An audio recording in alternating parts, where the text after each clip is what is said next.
ദൈവ തിരുനാമം വാഴ്ത്തപ്പെടുമാറാകട്ടെ. ഇന്ന് നാം ഉൽപ്പത്തി പുസ്തകത്തിലെ 8 മുതൽ 11 വരെയുള്ള അധ്യായങ്ങളിൽ അടങ്ങിയിരിക്കുന്ന സംഭവങ്ങളും അതിലെ ആത്മീയവും അനുദിന ജീവിതത്തിന് ആധാരമായ ദൈവിക വെളിപ്പെടുത്തലുകളും എന്തെന്ന് നോക്കാം. ഉൽപ്പത്തി 8 പ്രളയത്തിന് ശേഷം ദൈവം നോഹയെ ഓർക്കുന്നു. പ്രളയജലം കുറഞ്ഞു തുടങ്ങുകയും ചെയ്യുന്നു. പെട്ടകം അരാരാത്ത് പർവ്വതത്തിൽ നിൽക്കുന്നു. ഒടുവിൽ നോഹയും കുടുംബവും മൃഗങ്ങളും വരണ്ട നിലത്തേക്ക് പെട്ടകത്തിൽ നിന്നും പുറത്തേക്ക് വരുന്നു. ഇത് വെറും ഓർമ്മയല്ല, ദൈവം പ്രവർത്തിക്കുന്നു എന്നുള്ളതിൻ്റെ ദൃഷ്ടാന്തമാണ്. വെള്ളം കുറയുന്നു, പെട്ടകം നിൽക്കുന്നു, ഒരു പുതിയ ആരംഭം കുറിക്കുന്നു. നമ്മുടെ ജീവിതത്തിലും ചിലപ്പോൾ പ്രളയം പോലെ തോന്നുന്ന സാഹചര്യങ്ങൾ വരാം, ഇരുളുമൂടിയ ജീവിതാനുഭവങ്ങൾ. എന്നാൽ ഒരു സത്യം നാം മറക്കരുത്: ദൈവം നമ്മെ മറക്കില്ല. അവൻ്റെ സമയത്ത് അവൻ നമ്മെ പുറത്തു കൊണ്ടുവരും. നോഹ ദൈവത്തെ ആരാധിക്കുന്നതിനായി ഒരു യാഗപീഠം പണിയുന്നു. ദൈവം വിടുതലുകൾ നൽകുമ്പോൾ നന്ദിയും സ്തുതിയും സ്തോത്രവും നമ്മിൽ നിന്നും ഉയരണം. ദൈവത്തെ ആരാധിക്കുന്നതിനാവണം ജീവിതത്തിൽ പ്രഥമ സ്ഥാനം എന്ന് നോഹ പഠിപ്പിക്കുന്നു. ഉൽപ്പത്തി 9 ദൈവം ഇനി ഒരിക്കലും ഭൂമിയെ പ്രളയത്തോടെ നശിപ്പിക്കില്ലെന്നൊരു നിയമം സ്ഥാപിക്കുകയും അതിൻ്റെ അടയാളമായി മഴവില്ല് നൽകുകയും ചെയ്യുന്നു. മനുഷ്യർ വർദ്ധിക്കണമെന്ന കൽപ്പന ലഭിക്കുന്നു. എന്നാൽ നോഹയുടെ കുടുംബത്തിൽ വീണ്ടും പാപം പ്രകടമാകുന്നു. ഇത് നമ്മെ പഠിപ്പിക്കുന്നത് എന്താണ്? പുതിയ തുടക്കം കിട്ടിയാലും ആത്മീയ ജാഗ്രത ആവശ്യമുണ്ട്.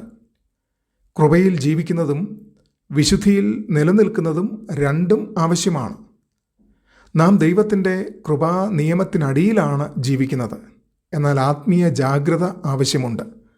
പുതിയ തുടക്കം വന്നതുകൊണ്ട് പരീക്ഷണം അവസാനിക്കില്ല.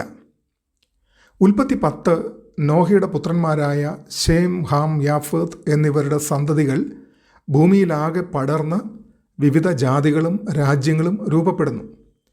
ഇത് നമ്മെ ഒരു വലിയ സത്യത്തിലേക്ക് നയിക്കുന്നു. മനുഷ്യർ ഭൂമിയിലാകെ പടർന്നെങ്കിലും എല്ലാവർക്കും ഒരേ ഉറവിടം. ദൈവം ഒരു ജാതിയുടെ മാത്രമല്ല, എല്ലാ ജാതികളുടെയും കർത്താവാണ്.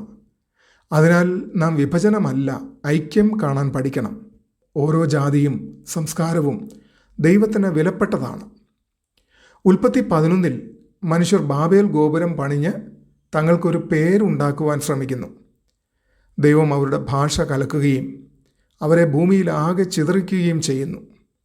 ഈ അധ്യായം അബ്രാമിലേക്കുള്ള വംശാവലിയോടെ അവസാനിക്കുന്നു.